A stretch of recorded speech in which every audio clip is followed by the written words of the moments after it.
Between 1978 and 1988, a serial killer murdered at least 7 women in the Connecticut River Valley region of New Hampshire and Vermont.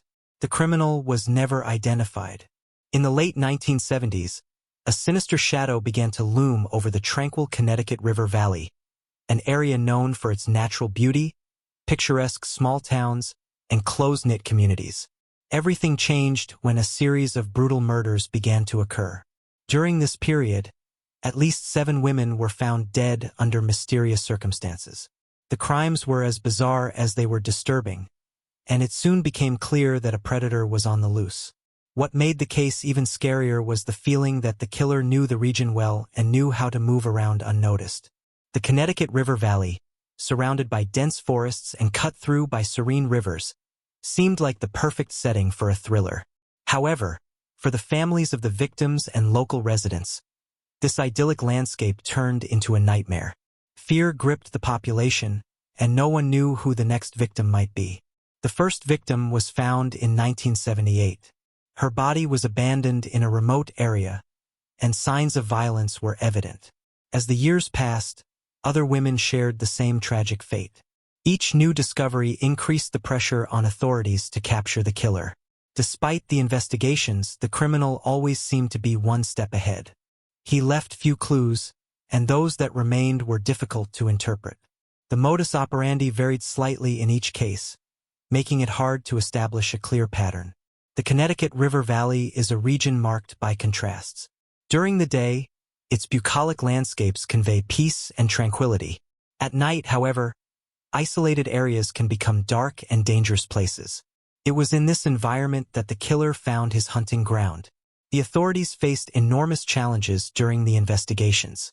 At the time, forensic technology was still in its infancy, and evidence was often contaminated or lost. Additionally, collaboration between different jurisdictions was not always efficient. The local press quickly nicknamed the killer the Valley Predator. This name stuck because it reflected the way he operated: silent, calculated, and relentless. To the residents, he was a ghost, someone who could be anywhere and nowhere at the same time. The case also caught the attention of criminal profiling experts, who began analyzing the details of the crimes. They sought to understand what motivated the killer and how he chose his victims. However, the answers were never clear enough to lead to an arrest. One of the most disturbing aspects of the crimes was the lack of an obvious pattern among the victims. They were of different ages, backgrounds, and lifestyles. This led many to believe that the killer acted opportunistically, attacking when he saw a chance. Still, some elements were consistent. All the victims were found in remote areas, far from witnesses. Moreover, there were signs that the killer carefully planned his attacks, although he was never caught. The fear generated by the case in the region was palpable. People began avoiding going out alone at night, especially in rural areas. Festivals and community events, once vibrant, lost some of their luster while the killer remained at large. Over the years, several theories emerged about the identity of the Valley Predator. Some believed he was an outsider, someone who appeared and disappeared as he pleased. Others thought he was a local resident, someone who could blend into the community without raising suspicion. Regardless of who he was, the killer left deep marks on the region. Even decades later, the case is still remembered as one of the most disturbing in U.S. criminal history. Everything started in 1978 when a young woman was found dead on a secluded road on the outskirts of a small town in New Hampshire. Her name was Laura Bennett, and she was only 22 years old. Laura had gone out to meet friends but never reached her destination. Her body was discovered the next morning by a driver passing through the area. He noticed something strange by the roadside and, upon approaching, realized it was a lifeless body. The scene shocked the local residents and left the police perplexed.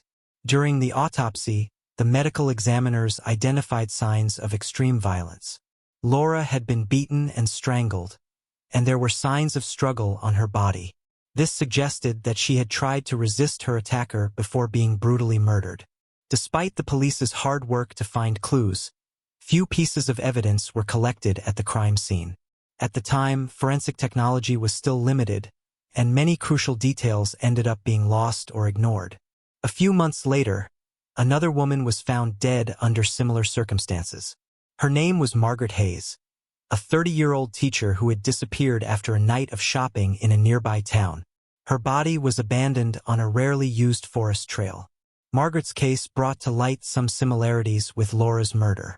Both victims had been attacked in remote areas, and their bodies were left in places where they would not be quickly discovered. The local media began speculating about the possibility of a serial killer operating in the region. However, the authorities hesitated to confirm this theory, as there was no concrete evidence linking the crimes. Despite the similarities, there were also important differences. While Laura had been strangled, Margaret showed signs of injuries caused by a bladed weapon. This detail led some investigators to question whether they were dealing with more than one criminal. As the months went by, other women began disappearing mysteriously. Some were last seen in bars or restaurants, while others simply vanished during solitary walks. In 1979, the third victim was found. She was a university student named Sarah Miller, just 19 years old. Sarah had gone out for a run on a trail near campus and never returned. Her body was found days later, on a slope hidden by dense vegetation. Sarah's murder brought new clues to the investigation. Witnesses reported seeing a white van parked near the area on the day of her disappearance. This report caught the attention of the police, who began searching for suspicious vehicles in the region. Another important detail was the discovery of carpet fibers at the location where Sarah's body was found. Although these fibers could not be traced back to a specific source, they suggested that the killer was using some kind of covering to transport the victims. With 3 victims in less than a year, the pressure on the authorities increased significantly. The public demanded answers, and the press began criticizing the lack of progress in the investigations. At this point, the investigators began to notice a worrying pattern. All the victims were young women, apparently chosen at random. Additionally, all had been attacked in isolated areas, where the killer knew he could act undisturbed. As the murders continued, the authorities began intensifying their investigations. However, the lack of technological resources and poor communication between different jurisdictions made the work extremely challenging. One of the first initiatives was to create a task force composed of detectives from various cities in the region. The idea was to centralize information and try to identify connections between the crimes. However, it soon became clear that this would not be enough to solve the mystery. The investigators began analyzing every detail available at the crime scenes. Fingerprints, footprints, and tire marks were collected, but many of these pieces of evidence were lost or could not be linked to specific suspects. One of the biggest challenges faced by the police was the absence of a national DNA database at the time. Biological samples collected from the victims' bodies were useless without an effective way to compare them to potential suspects. Even so, some intriguing clues emerged over the years. For example, in one of the cases, witnesses reported seeing a white van parked near the location where one of the victims was last seen. This detail led the police to issue an alert about suspicious vehicles in the area. Another important clue came from a truck driver passing through the area on the day of one victim's disappearance. He claimed to have seen a woman being forced into a car by an unknown man. Unfortunately, his description of the vehicle and the attacker was too vague to be useful. The police also began interviewing local residents and people who knew the victims. They hoped to find someone who might have noticed strange behaviors or suspicious activities before the crimes. During these interviews, reports emerged that some of the victims had mentioned feeling followed or watched in the days leading up to their disappearances. However, these concerns were initially dismissed as paranoia or coincidence. In 1981, a new victim was found, and this time, the crime scene contained something that caught the investigators' attention. A distinct boot print, military style. This detail led the police to speculate that the killer might have some connection to the military or hunters. Additionally, carpet fibers were found on another victim's body years later. These fibers were consistent with materials used in vans and older trucks, reinforcing the theory that the killer was using a vehicle to transport his victims. Despite these promising clues, they were never enough to lead to an arrest. The killer always seemed to stay one step ahead, avoiding leaving clear traces that could connect him to the crimes. The frustration of the authorities grew with each new murder. They knew they were dealing with a smart and organized predator, but they didn't have the necessary tools to capture him. At one point of desperation, the police even sought help from criminal profiling experts at the FBI. These professionals suggested that the killer was likely someone who knew the region well and had access to remote areas. Another theory presented by the experts was that the killer might be choosing his victims opportunistically, attacking when he saw a chance to act without being detected. This would explain the variety of profiles among the victims. Each of the victims left behind a remarkable story. By knowing these women more deeply, we can understand not only who they were but also how their paths crossed with the predator of the Connecticut River Valley. Laura Bennett, the first known victim, was a young woman full of energy and hope. At 22, she was building her career as an administrative assistant at a local company. Laura loved going out with friends and enjoying the quiet life of the region. Margaret Hayes, the second victim, was 30 years old and worked as a teacher. Her passion for education inspired many students. Margaret was known for her warm smile and dedication to the community. Her disappearance left a huge void at the school where she taught. Sarah Miller, the third victim, was a university student just 19 years old. She dreamed of becoming a veterinarian and spent hours studying or caring for animals. Sarah was seen as a brilliant and promising young woman, whose murder shocked the entire college. Another victim, Emily Carter, was a talented artisan who sold her creations at local fairs. At 27, Emily was loved for her creativity and kindness. Her work reflected her deep connection to nature, ironically the place where her life was brutally taken. A common trait among the victims was their independence. They were all women who felt safe walking alone in the region, whether to jog, visit friends, or simply enjoy the tranquility of the rural area. However, this sense of security was cruelly exploited by the killer. He seemed to know exactly when and where to attack, choosing moments when the victims were vulnerable and far from help. Some of the victims had something in common. They frequented bars or restaurants on the nights before their disappearances. This led the police to investigate possible connections between these locations and the killer. Witnesses reported that some of the victims seemed to be under surveillance before their disappearances. People close to them mentioned that they had commented about feeling followed or noticing strange cars circling their houses. Despite these coincidences, the authorities couldn't identify a clear pattern in the selection of victims. The killer seemed to act opportunistically, choosing targets that were available at the right time. For the victims' families, the pain of loss was amplified by the lack of answers. Years went by without anyone being held accountable for the crimes, and the uncertainty about the killer's whereabouts continued to haunt them. Some families decided to turn their grief into action. They began organizing awareness campaigns and memorial events for their loved ones, hoping to keep the case alive in the public's mind.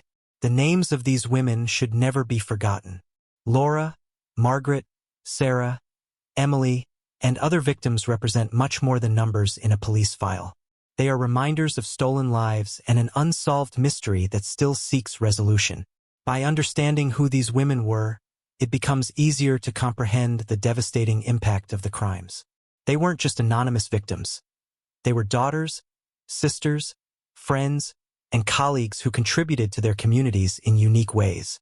When the murders began to attract national attention, criminal profiling experts from the FBI were invited to analyze the case. Their mission was to create a psychological profile of the killer, using the available evidence and observed patterns in the crimes. One of the first conclusions was that the killer was likely a white man, aged between 25 and 40. This age range is common among serial killers, as it combines physical strength with sufficient intelligence to plan attacks. Experts also suggested that the predator had deep knowledge of the region. He knew exactly where to dump the bodies to avoid being quickly detected. This led to the theory that he lived or worked in the area. Another intriguing aspect was the killer's variable modus operandi. While some crimes involved strangulation, others showed signs of the use of bladed weapons or extreme violence. This inconsistent behavior suggested that the killer was evolving or experimenting with different methods. The choice of victims was also analyzed. Although they were young women, There was no clear pattern in terms of appearance, lifestyle, or occupation. This led experts to speculate that the killer wasn't selecting victims based on specific preferences, but rather seizing opportunities. A common characteristic was identified. All the victims seemed to have been chosen for their vulnerability at the moment of the attack. They were alone, in remote areas, or distracted, which facilitated the killer's work. Experts also highlighted the possibility that the killer might have some kind of mental disorder or unresolved emotional trauma. Serial killers often have a history of abuse, rejection, or anger management problems. A widely discussed theory was that the killer might feel invisible or ignored by society. Killing was a way to exert absolute power and completely control his victims, something he might not have been able to do in his daily life. Additionally, the fact that he abandoned the bodies in isolated locations indicated that he wanted to avoid being discovered quickly, but also had a desire to display his victims. This contradictory behavior is common among predators who seek indirect attention. Some experts suggested that the killer might be linked to activities like hunting or working in forested areas. The military-style boot prints and carpet fibers found at the crime scenes supported this hypothesis. Another line of investigation was the possibility that the killer had a criminal record or involvement in domestic violence cases. Unfortunately, without access to modern databases, the authorities couldn't trace these connections at the time. With the passage of time, alternative theories emerged. Some people believed the killer might be an outsider who visited the region periodically, while others thought he was a respected resident whom no one would suspect. Regardless of the exact profile, one thing was certain. The killer was extremely dangerous and calculating. He knew how to manipulate his environment and avoid leaving clear clues, which explains why he remained at large for so long. As the murders continued unsolved, local and national media began paying more attention to the case. Detailed reports, interviews with the victims' families, and speculation about the killer dominated the news for years. Media coverage played a dual role. On the one hand, it helped keep the case alive in the public mind. On the other, it amplified panic among local residents. Each new article or report seemed to reinforce the idea that the killer was still at large. Increased media attention led to numerous false leads. Many people called the police with information that turned out to be irrelevant or fabricated. This overwhelmed investigators and further complicated the case. Beyond this, media coverage led some residents to question the effectiveness of the authorities. Public criticism was directed at the police, accusing them of incompetence or lack of resources to solve the case. The fear caused by the crimes began to change people's behavior in the region. Young women, in particular, avoided going out alone at night or frequenting isolated areas. Festivals and community events, once vibrant, lost some of their popularity. Local schools began implementing additional safety measures, such as free transportation for students who needed to return home late at night. Some universities even offered self-defense courses to students. For the victims' families, media exposure brought mixed feelings. On the one hand, they were grateful to see their loved ones remembered. On the other, many felt invaded by constant media attention. The pressure from the public increased when women's rights advocacy groups began using the case as an example of the violence threatening women across the country. Protests and awareness campaigns were organized in several cities. Despite the negative impact, media coverage also generated solidarity. Local residents came together to support the victims' families and pressure the authorities to find answers. Vigils and memorial events became common. Another interesting aspect was the emergence of conspiracy theories. Some people believed the killer was someone of high social standing, while others suggested there were multiple predators working together. Even decades later, the case remains the subject of documentaries, podcasts, and books. These productions keep the victims' stories alive and reignite public interest in attempts to solve the mystery. Over the years, several people were considered suspects in the case of the Valley Predator. However, none of them could be definitively linked to the crimes, leaving the authorities frustrated and the public even more intrigued. One of the first suspects was a man who lived in a rural area near several locations where bodies were found. He was known for his eccentric behavior and for collecting bladed weapons. Despite this, there was no concrete evidence against him. Another notable suspect was a former soldier who had moved to the region shortly before the murders began. His experience with weapons and familiarity with remote areas caught the attention of the police. However, after a detailed investigation, he was ruled out due to lack of evidence. The white van mentioned by witnesses also led the police to investigate owners of similar vehicles. Several vehicle owners were questioned, but none of them had a clear motive or direct connection to the victims. In some cases, anonymous tips led to temporary arrests of suspected individuals. One of these men was detained for illegal possession of weapons and a criminal record related to domestic violence. Although he was a promising candidate, he was eventually released due to lack of evidence. The police also investigated truck drivers and itinerant workers who regularly passed through the region. The theory was that the killer could be someone who entered and exited the area without drawing attention. However, this line of investigation did not produce conclusive results. A particularly frustrating case involved a man who confessed to the crimes while in custody for another offense. He provided disturbing details about the murders but later recanted, claiming he had made everything up. The authorities were never able to confirm whether his confession had any basis. Another notable suspect was a local hunter who frequented the forests where many bodies were found. He knew the area well and had access to isolated spots. However, he had solid alibis for several of the crimes, which removed him from the list of suspects. Some investigations followed leads that seemed promising but ended in dead ends. For example, carpet fibers found at the crime scenes were compared with samples from seized vehicles, but no match was found. Technological advances came too late to help with the initial investigations. When DNA databases began to be implemented, the samples collected in the 1970s and 1980s were already compromised or lost, making it impossible to use them to identify a suspect. Moreover, mistakes made during the original investigations hindered the case. Evidence was contaminated, records were poorly organized, and crucial information was lost over time. These problems prevented the authorities from assembling a complete picture of what really happened. Public pressure to find a culprit led the police to pursue some unlikely theories. This included investigating tourists, truck drivers, and even employees of local companies providing services in the area. As the years went by, the number of suspects dwindled, but the mystery remained. The authorities began to accept that they might never solve the case, especially since the killer seemed to have completely disappeared after the last recorded crime in 1988.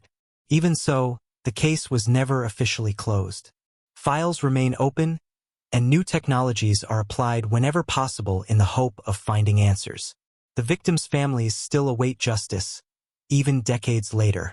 Over the years, the case of the Valley Predator seemed destined to remain an unsolvable mystery. However, the emergence of advanced technologies brought new hope to the authorities and the victims' families. One of the most promising tools is the use of genealogical DNA databases. In recent years, investigations into old crimes have benefited from this technique, which allows tracing close or distant relatives of a suspect based on biological samples collected. Although DNA samples from the original crimes were compromised or lost in many cases, some evidence was preserved in adequate conditions. These samples are now being re-examined with modern technology to extract useful genetic information. Additionally, digital facial reconstruction programs are being used to create updated representations of possible suspects.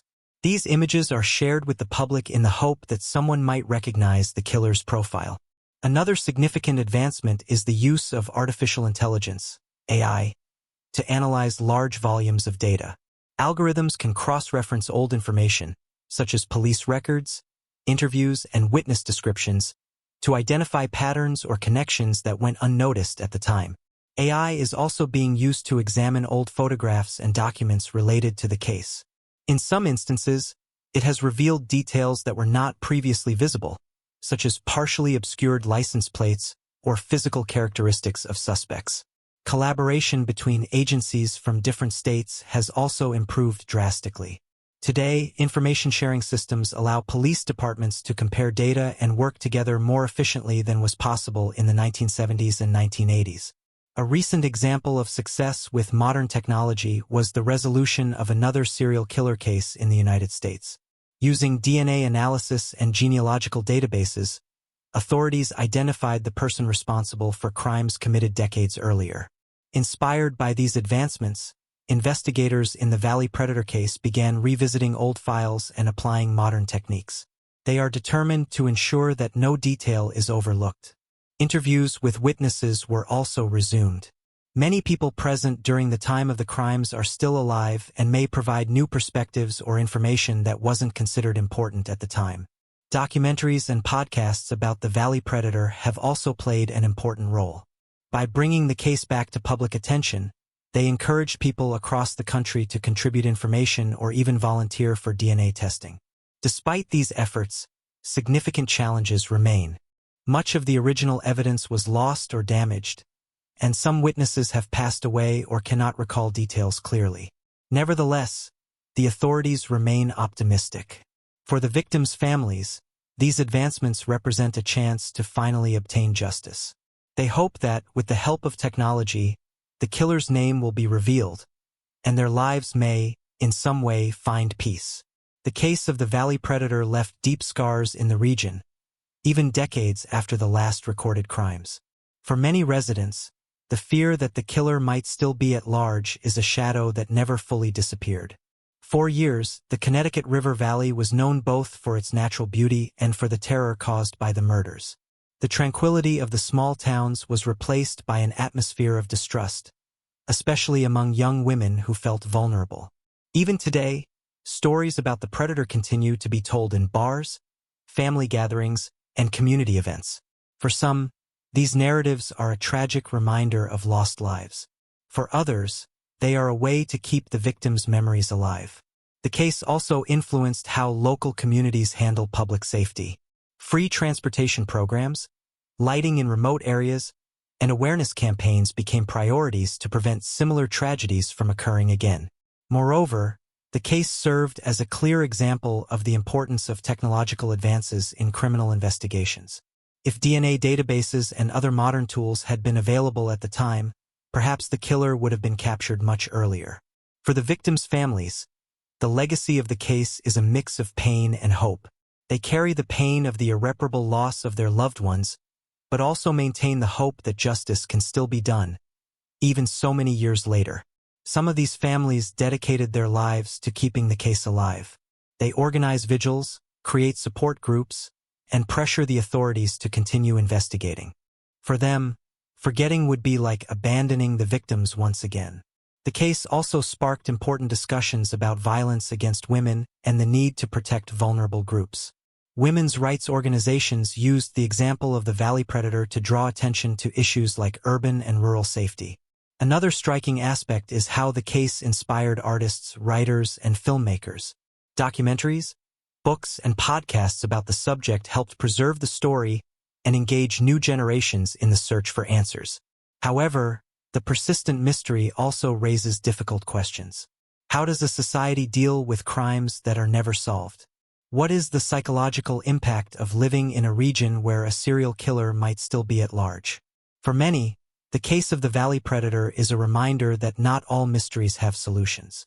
It highlights the limitations of human justice and the frustration of seeing heinous crimes go unpunished. At the same time, the case teaches valuable lessons about perseverance and collaboration. The authorities learned that, even in the face of seemingly insurmountable difficulties, we should never give up on seeking the truth. The Connecticut River Valley also became a symbol of resilience. Despite the fear and pain, local communities continued to thrive. Festivals, celebrations, and community events were resumed, showing that life always finds ways to move forward. Today, the case serves as a warning about the importance of solving old crimes. Every revisited clue, every witness interviewed again, and every new technology applied is a step toward justice. The case of the Valley Predator of the Connecticut River Valley is a powerful reminder that some mysteries remain unsolved, but that doesn't mean we should stop searching for them. Even decades later, there's always a chance for new discoveries. Although the original investigations faced technological limitations and logistical challenges, modern advances are opening doors that once seemed permanently closed. Every new tool, every new clue, can be the key to unraveling the case. However, solving old crimes doesn't depend solely on the authorities. Public collaboration is essential. Information that might seem insignificant to one person could be the missing link that connects all the puzzle pieces. If you live in the region or have knowledge about the case, consider sharing your memories or clues with the authorities. Sometimes seemingly trivial details like the sound of a strange car or a person out of place can be crucial. Additionally, voluntary DNA tests can help identify distant relatives of possible suspects. Genealogical databases have proven to be powerful tools for solving old crimes, and your contribution can make all the difference. Another way to help is to spread the word about the case. Share documentaries, articles, and podcasts that explore the mystery of the Valley Predator. The more people know, the greater the chance that someone will provide valuable information. For those living outside the region, the case also serves as a reminder to pay attention to local safety issues. Support initiatives that promote protection for vulnerable groups and invest in forensic technology. The legacy of the victims must be honored. They were daughters, sisters, friends, and colleagues who had dreams and hopes. Remembering their stories is a way to ensure their names are never forgotten. The fear that haunted the Connecticut River Valley for years also teaches us something important: the need for united communities. When people work together, they can face even the scariest challenges. Even if the killer is never captured, the collective effort to solve the case demonstrates the best of humanity: compassion, perseverance, and determination to seek justice. Today, the Connecticut River Valley remains a region of impressive natural beauty, but also a place marked by tragic memories. These memories remind us that, even in the face of the unknown, we must continue fighting for good. So what can you do? First, educate yourself about the case. Read books, watch documentaries, and listen to podcasts that explore the details of the mystery. The more you know, the better prepared you'll be to contribute. Second, support the victims' families. They still carry the pain of loss and the uncertainty of not knowing who was responsible. Your solidarity can mean a lot to them. Finally, never underestimate the power of a single clue. If you have any information, no matter how small, contact the authorities. You might be the person who finally helps solve this case. This is the time to act. Together, we can keep the search for justice alive and ensure that the Valley Predator is never forgotten.